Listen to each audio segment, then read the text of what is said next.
I'm James Curry, and this is the Macaulay Foundry. Hopefully you've looked at my video on how to make an oven for $10, and we made this bad boy. And this works great, but it is time for something a little bit better for some of us. Feel like Lost in Space robot pulling his power pack out. We'll recycle our thermometer.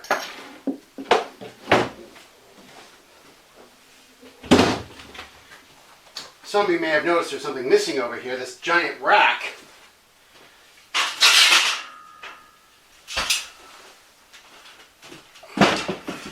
Is going to be our new oven. Now, let me take a few pieces off.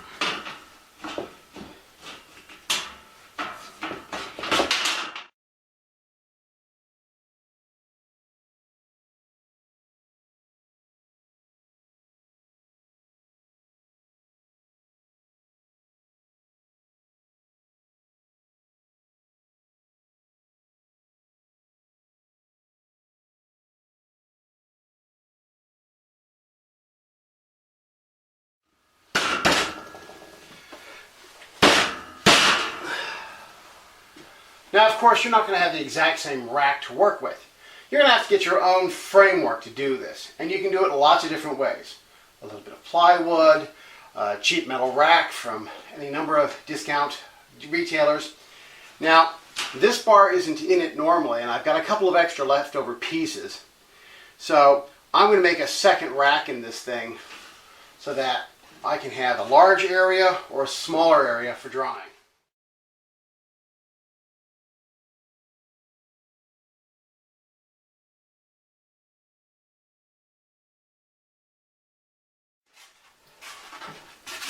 Here's the foam we're going to use. This is what is colloquially known as styrofoam. It's the new pink stuff, and it's actually a lot firmer and more durable than the old white stuff we grew up with. So this is going to be our insulation to make the oven work. I think it's currently about $30 an 8 by 4 foot sheet. This is 2 inch thick.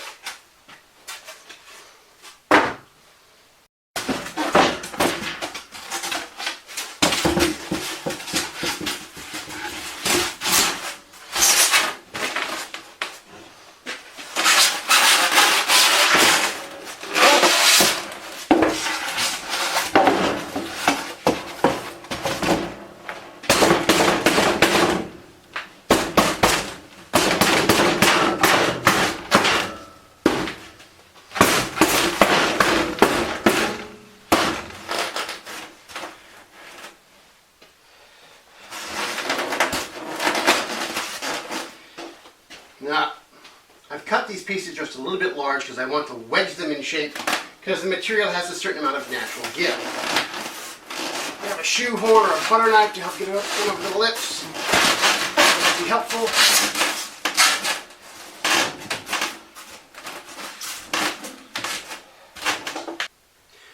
When you go to make a piece like this, all the pieces may not fit together as tightly as I have done it here for you.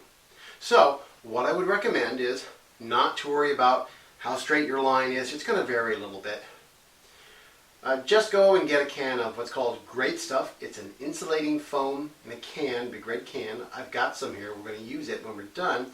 And it will fill in all the cracks, and more importantly, it's one of the few things that will actually stick to this. I haven't tried Gorilla Glue, but it's also a urethane-based foam material, and it might also hold this together.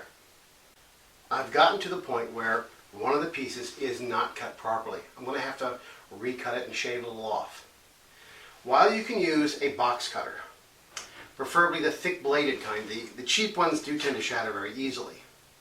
But if you're going to go with a cheap knife, go with a real cheap knife. This is a bread cutting knife I got at the dollar store. And this says it's a diamond cut, and this particular brand does seem to have a very sharp edge to it. This is...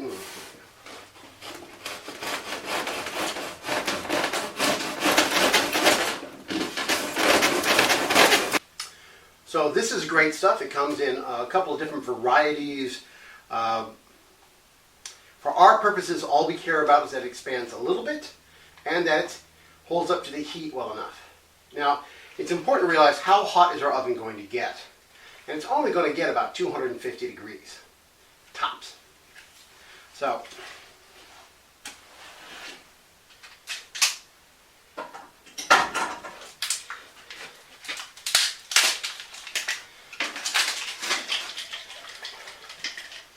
I will tell you, the more you shake this stuff up, the more it will foam up.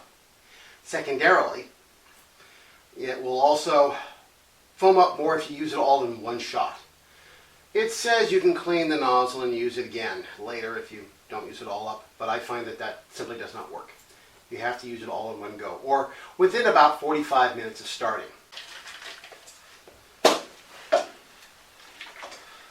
Comes with this little screw-on nozzle. I do wish they came out with more than one of these.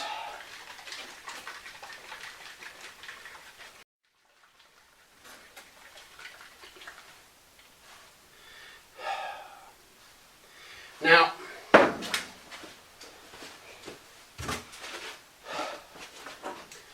before I start doing that, I didn't have enough in one panel, because this is 3 feet by 3 feet by 1.5 feet, to make a panel for the front out of the same material. So I've got some white styrofoam left over for that.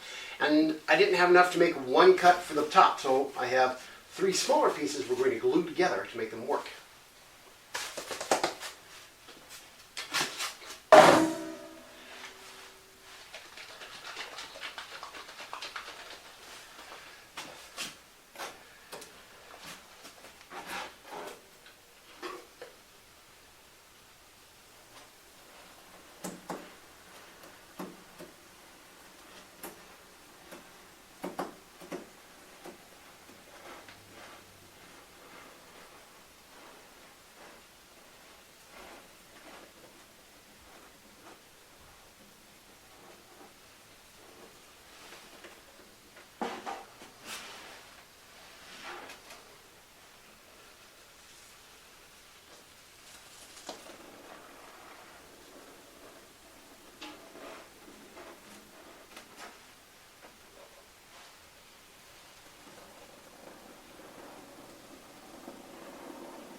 Now, as you can see, I've got some lines here, and just like caulking a tub, you're going to take something and you're going to scrape off the excess.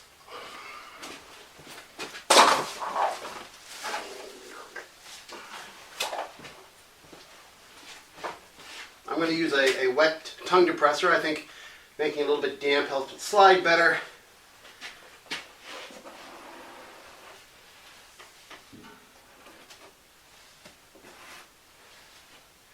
Oops, that's where I forgot to go.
Okay, so here we have our pipe, and as I've pointed out, I've made the cut. It's at a 45-degree angle, but the end is open.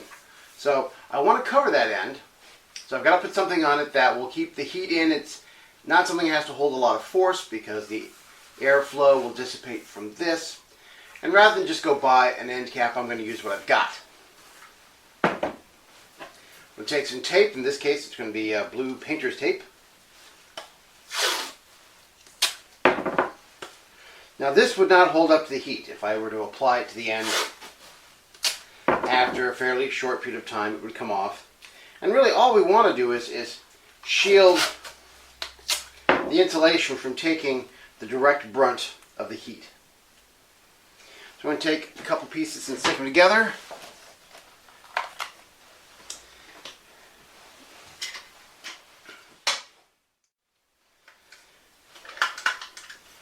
I'm going to take a little bit of silicone,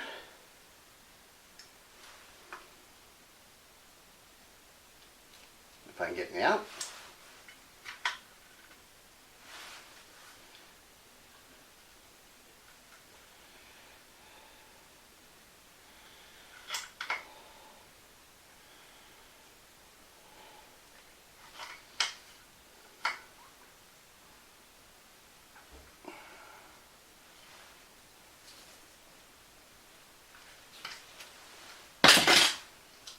Take my tongue depressor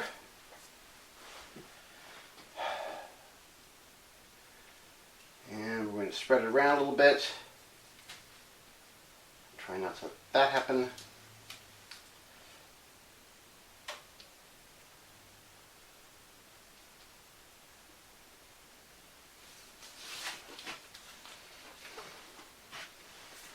The end.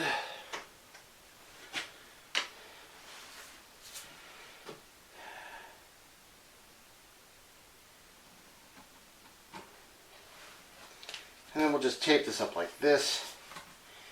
Don't really need a lot of tape there, just enough to hold it in place. I overdid this one.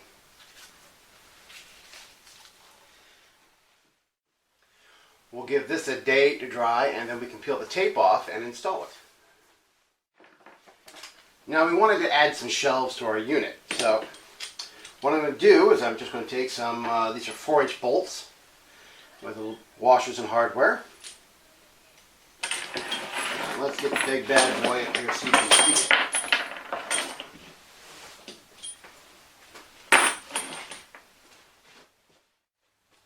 So now I'm going to come in from the back side. I'm going to have to put the washer in line first because I drilled my holes so close. Here. That's so better. Wish I knew what was rattling. Ah, there we go.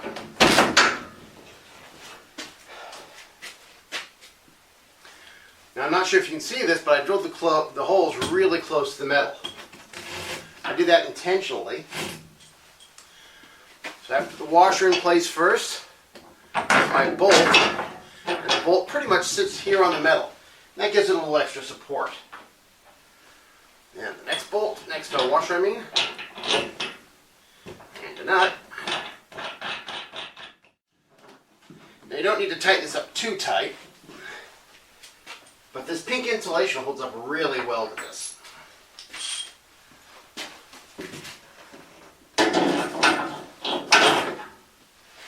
There's a little bit of gap here, so this may not stay in place as well as I would have liked. Okay. So now as you can see, I've glued it all together. Sides are in place. I took some of the foam and made a 2-inch lip. I installed a vented board there, which if you origamify the wood enough, you can get it out. I don't like trying to do it. Here you can see the upper tube has been glued in place. So the hot air comes out at a 45-degree angle. And down here, you can see the air return. I'll pull this over a little bit. You can see the air return for the cold air to go back up. So with this system, we have the hot air coming down, being forced down into the lower area, where it is then evacuated.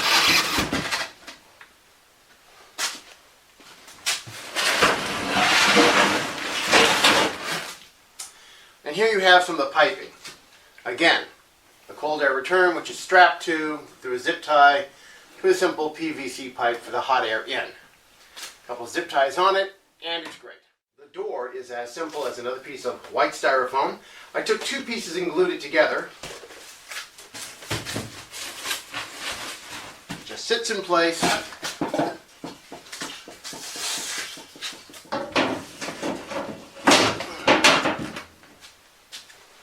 And that holds it in place.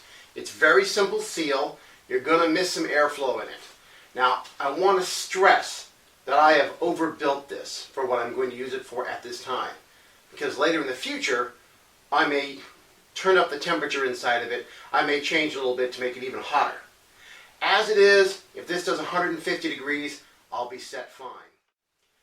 Now, what you can probably only barely see is I took the original thermometer and put it back up here. I just drilled a hole through the wood shelf, which I've reinstalled, and ran that down into the heater, and that will give me my temperature without having to bend over. Now, the first oven I did was a $10 oven. The purpley pink sheet of styrofoam here was 30 bucks for a 4 by 8 foot sheet, 2 inches thick. This is something I had lying around. The metal rack was something I had lying around, and the thermometer, of course, was a leftover from the previous one. Here's an old bonnet-style hairdryer, and this is what I'll use to heat it with. And this will make 150 degrees in here, probably no problem. In the future, if I decide I need more heat, I can always salvage an old heat gun and adjust it to give me even more. And so there we have our $60 oven. This will run for a very long time. The only concern I would have with it is that this area here is going to be down at foot level, and if it got kicked a lot, it would get broken. I could glue a piece of sheet plastic across it if I want to protect it or something. On the other hand, this is really cheap styrofoam and I have around all the time, so I can just make a new door anytime I needed it.